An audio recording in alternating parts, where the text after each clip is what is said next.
Nitekana umunezero ndasubiye kugusuhuza nk'akaze wobandanya kubana natwe ngaha kuri ino mboneshakure igushikiriza amakuru, inkuru kumwe n'ibiganiro bigezweho biriko biravugwa irya nino mu gihugu c'Uburundi ndetse no hakurya y'imbibe z'igihugu c'Uburundi mu yandi makungu. Nunyemerere rero nkuhe ikaze, ndaguhaye mwiriwe neza cange mwaramutse neza bivanye n'aho udukurikira uherereye kuri uwu munsi wa kabiri w'igenekerezo rya 22 z'ukwezi k'umunani umwaka w'ibihumbi 2023. Utegerezwa rero gusa gufyonda sabone nawe utwumvirije irya mbere. Gufyonda sabone uramanuka munsi y'ino video hama ufyone imbere y'ijambo Isange TV, haraba handitse ijambo sabone nawe ukoresha YouTube y'igifaransa canke ijambo subscribe nawe ukoresha YouTube y'icongereza, uramanuka ufyondeko hama uduha intererano yawe yo kuja turagushikiriza amakuru, inkuru kumwe n'ibiganiro bigezweho biriko biravugwa irya nino mu gihugu c'Uburundi mu bisata bitandukanye, hoba mu gisata ca politike, mu gisata c'umutekano, mu gisata c'agateka kazina muntu, mu gisata c'ubutunzi, mu gisata c'amagara y'abantu, mu gisata c'inkino n'indero, mu gisata c'uburimyi n'ubworozi kumwe n'ibindi bisata bitandukanye ngaha mu gihugu c'Uburundi. Hari inkuru nyinshi zagize akamaro muri iyi ndwi twasozereye ku munsi w'Imana w'igenekerezo rya 20 z'ukwezi k'umunani umwaka w'ibihumbi 2023. Pacifique Ninahazwe avuga ko hari umunyeshuri yatabaje atazosubira kubura indaro. Ati nyuma y'inkuru twabasangije ivuga umunyeshuri wa kaminuza arara mw'ibarabara, hari abatwandikiye bipfuza kumuha indaro. Hari n'abavuze ko bipfuza kumushigikira kugira ashobore kuriha amafaranga y'ishure. Hari n'uwavuze ko ashaka kuzomuha umutahe ahejeje ishure. Kuva twandikiye ntarasubira ku murongo, kumbure yabuze utumega. Niyasubira kuboneka tuzoca tumuhuza n'abipfuza kumufasha. Imana ibahezagire kuri uyo mutima w'urukundo. Burya abarundi barakundana naho bishika ibere rikayaga. Ati kandi hari abantu batatu twatabarije muri ino ndwi babonetse. Abatamakazi Namabubwe Generose ndetse na Sylvie Nsavyimana bari bazimiye barasubiriye kuboneka. Innocent yo mugabo wo kumutakura nawe nyene yarasubiriye kuboneka, yatashe yarakubiswe hari ikiruruma ariko atavuga iyo yakubitiwe. Muribuka ko yari yabuzwe irengero ku murango w'indwi yitavye umuntu yamuhamagaye kw'iterefone. Mu banyurujwe muri ino ndwi twatabarije uwo tutararonka agakuru ni Desire Manirambona yanyurujwe mu Kayanza. Abamuzi bakaba bavuga ko yari asanzwe ari imbonerakure kandi akorana n'iperereza. Umugambi menyekana kandi waratumye bamwe mu mbonerakure bahindura ivyiyumviro ku bijanye n'uru rubuga. Hari imbonerakure zatwandikiye zivuga ingene zahora zanka amakuru aca hano, none zanditse zivuga ko zasanze zarihenze zimaze kubona urubuga rwemera kumenyekanisha ibikorwa vy'urwaruka ku buntu. Umwe muri bo yanditse agira ati: ndagize mwaramutse mwiza w'abagukurikirana ku rubuga rwawe. Jewe ndi umucuruza, umwanya wose ntafise abakiriya mba ndiko nsoma inkuru zawe. Gusa ndabitanguye vuba kuko kera numvise n'uwukuvuze numva womengo n'umwansi w'igihugu cacu, kuko ikintu cose kitaba iciza ukivuze wamengo nca mbona ko ni vyiza twebwe tuba mu Burundi tubona umuvyeyi w'Uburundi akora nyene icubahiro Evariste Ndayishimiye. N'uwukuvuze numva umengo n'umwansi w'igihugu cacu, kuko ikintu cose kitaba iciza ukivuze wamengo nca mbona ko ni vyiza twebwe tuba mu Burundi tubona umukuru w'igihugu akoranye n'icubahiro Evariste Ndayishimiye. Ariko kuva aho ntanguye kugukurikirana nasanze nawe uri uw'akamaro. Ubuho na twebwe ducuruza kuko natwe numvise usigaye udufasha kumenyekana no kumenyekanisha ivyo dukora. Na burya nasanze ukurikirwa n'abantu benshi cane, urabandanya gutyo udufashe twebwe urwaruka. Imana niyo izoguhemba. Mugire ibihe vyiza. Ubutumwa nk'ubwo ni bwinshi cane, naho nka bose bashima kutwandikira mw'ibanga ku gutinya ingaruka vyobagirako. Nayo kandi inkuru ku rwimo rwa Ntega Marangara yarakunzwe n'abakiri bato. Hari benshi mu bakiri bato batwandikiye bavuga ko inkuru ku bwicanyi bwa Ntega Marangara bwo mu mwaka w'1988 yabuguruye amaso.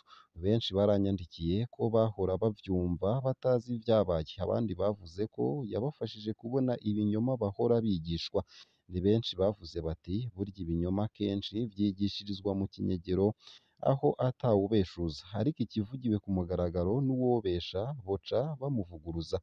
Nararonse n'ubutumwa bwa bamwe mu barokotse bavuga ko banezerewe no kubona ivyabo bivuzwe.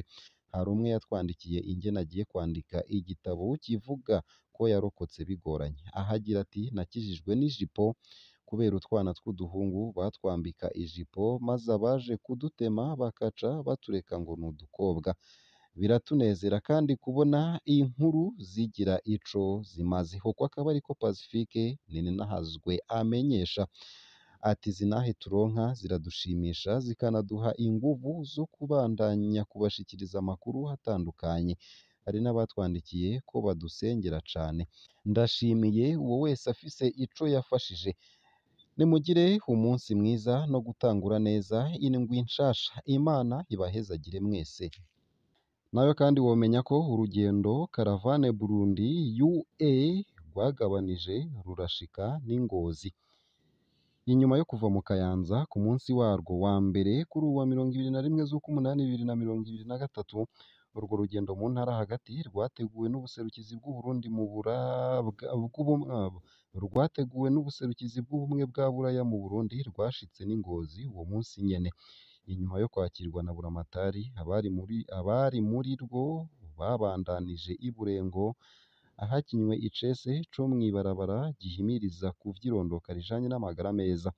Ico cese kikaba carakinywe n'abasanzwe baragize umwuga ivyo gutwenza abantu nka Mutima hamwe na Ismael Gasore. Mukaba mwomenya ko ubuserukizi bw'ubumwe bwa Buraya mu Burundi busanzwe bushigikira imigambi itandukanye ijanye n'amagara y'abantu.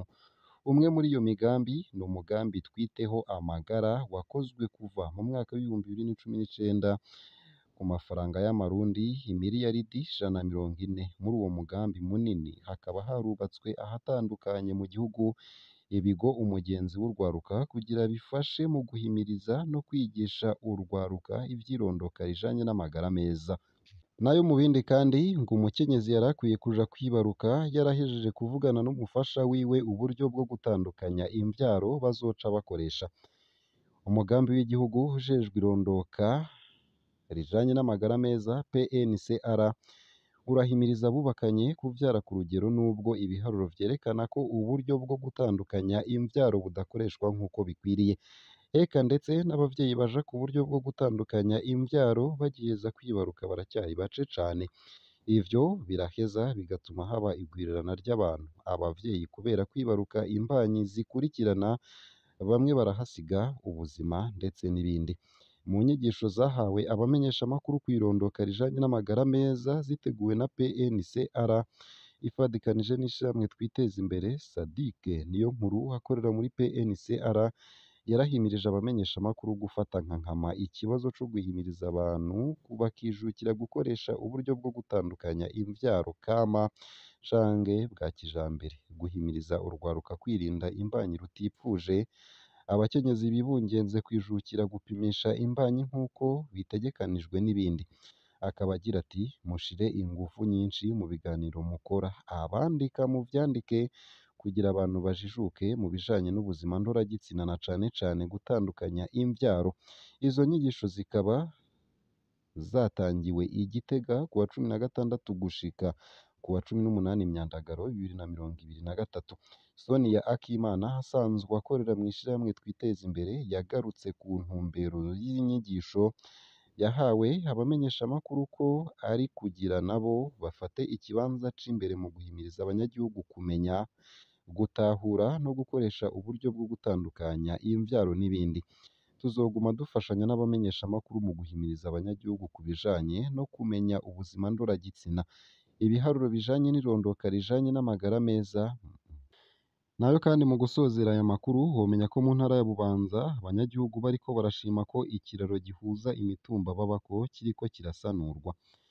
Ikiraro gifatanya umutumba wa Centre Ville n'umutumba wa Shari ya mbere muri komine n'intara ya Bubanza cari carabomotse kubera cubatswe mu buryo bubayabaye kiriko kirasanurwa. Ico kiraro kimaze imyaka 3 cubatswe n'uwurongoye umutumba wa Centreville. Ibiti n'imbaho vyari vyarabomotse, ndetse n'abantu 2 barahitanywe n'uruzi kubera ico kiraro nk'uko bishikirizwa na Issa Nsabimana, umukuru w'uyo mutumba. Kuva ku munsi wa gatandatu, komine yaratanze ivyuma kugira ico kiraro gisanurwe maze imigenderanire isubire yorohe hagati y'ababa kuri iyo mitumba ibiri. Umukuru w'umutumba wa Centreville Bubanza akaba asaba abanyagihugu bo kuri iyo mitumba gufasha kugisanura kugira ibikorwa bihere n'ingoga. Ngaha akaba ariho nsoreje ano makuru.